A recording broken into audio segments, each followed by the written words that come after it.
a lot of people ask, well, what about the campaigns series? Well, the campaign series is a lot harder. It's really, really, really hard work. Mm-hmm.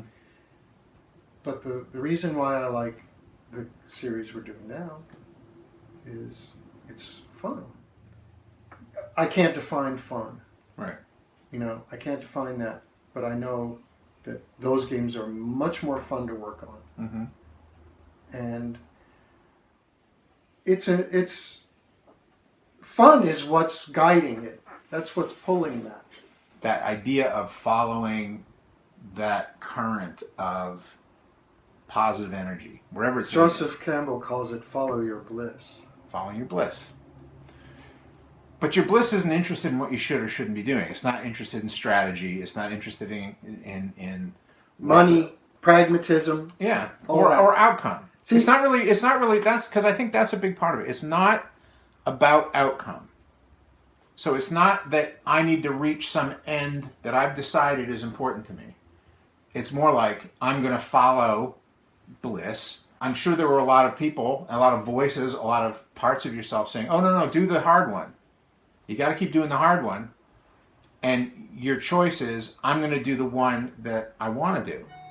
And I'm going to do the one that seems to be connecting with people. Because I think things connect with people when you're able to connect to it in a genuine way, too. That's it.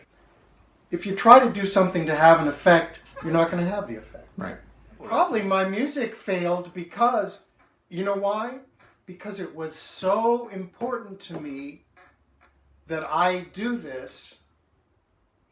So the ego is not the artist. The ego is not the painter. The ego is not the musician. The musician, what I call the inner musician, inner artist, that's, to me, something very spiritual. Mm-hmm. That's something the ego doesn't. The ego wants to take credit. Right. Oh, look at me, I'm a great artist, okay. And wants to take control of it. Yeah, too. but as soon as it does that, right. As soon as the ego steps in, the whole thing collapses. I look at your game work and I think that it's a form of art. Right? Sort of. Well, I don't think more than sort of. And I think with you in particular. To me, it's a form of art. It's a different medium. I think it can be very mechanical. I think game design can be very mechanical. It can be very on the surface, purely entertainment. Okay. I'll give you a good example. When you said the word mechanical, I suddenly flashed on this. Game design can't just be, okay, we're going to crunch these numbers and it's going to spit it out and it's going to be that. Mm-hmm. And unfortunately, Craig Meyer has some of that. Mm-hmm. Where my instincts were telling me, change this, mm-hmm. do this, twist that, spin that. And that's where the art comes in. To give it an elegant form. Because I think that's where data doesn't intrinsically produce an elegant form. Exactly. It gives you a starting place. It gives you the skeleton. Yeah. But then it's your function is to create an elegant design from that skeleton. Right. And so that's a perfect example. Yeah. And one of the things that I think, because I've known you for a long time and we've talked about design a lot,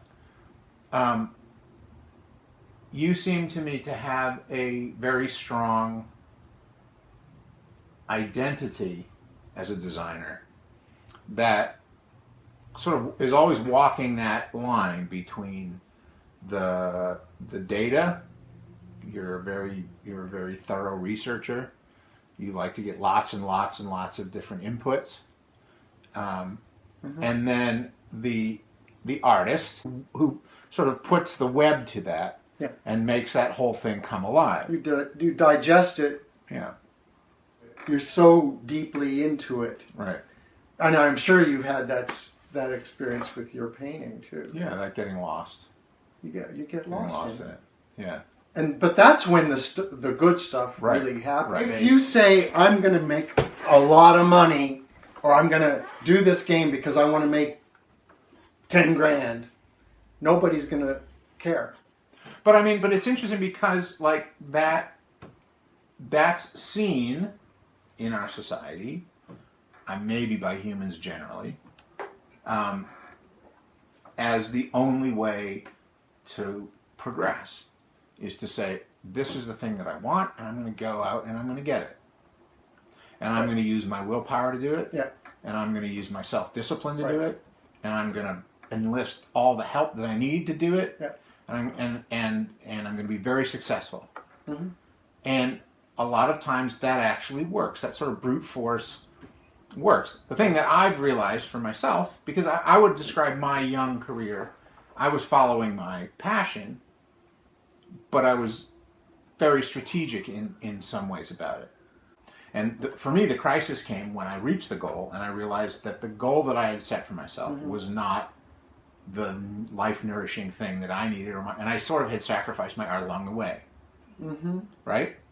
So that's kind of where I got to in 2008. Mm-hmm. You know, like I reached the goal. I'm at the pinnacle of Napoleonic, you know, mm-hmm. wargaming, dumb. You know, and people like it, people enjoy it, but something's missing. You accomplished the goal using all of this. And I think that's the way you describe it, that everything's up here. It's a very powerful tool for achieving an end.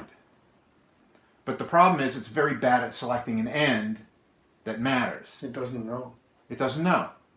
I'm in the 2008 Kevin Zucker seat, where I'm letting go of the way of living that involves choosing goals and shooting for them. And when you're talking about And that's will. It's absolutely will. That's the will. Self-will run riot.